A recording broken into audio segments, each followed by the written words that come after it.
अभी आपको जो मैं गज़ल सुनाने लगा हूँ, जिसको हम डिस्कस करने लगे हैं, इसके सिर्फ 5 अशार हैं।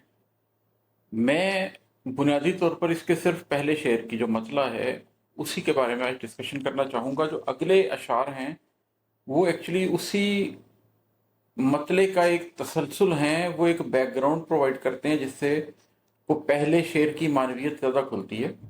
मैं आपको पहले दूसरा, तीसरा, चौथा और 5वां शेर सुनाता हूँ।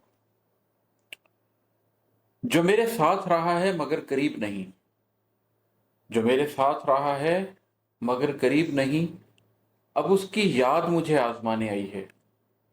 ये जिंदगी में एक रिश्तों का जो दुख है उसके बारे में शेर है। लंबी तफसील में ना भी जाए तो ऐसे लोग होते हैं जो आपके साथ रहते हैं मगर उन्होंने आपके करीब नहीं रहे होते, आपके साथ कुर्बत नहीं इख्तियार की होती।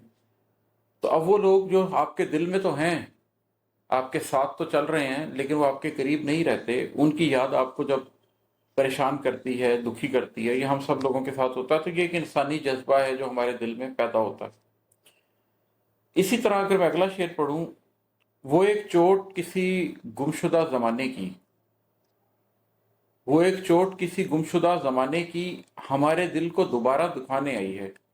अब ये भी वही एक शेर है जो आप, मैं, हम में से हर शख्स रेजोनेट कर सकता है कि जिंदगी के सफर में कोई लम्हा होता है, कोई चोट लगी होती है दिल को, कोई तकलीफ गुजरी होती है, और मुद्दतें गुजरने के बाद भी वो तकलीफ दोबारा आती है दिल को दुखाने के लिए। और हम जब भी उसको याद करते हैं किसी खुशी में, किसी गम में, वो लम्हा दोबारा हमारे सामने आता है तो हमें कैसे तकलीफ देता है।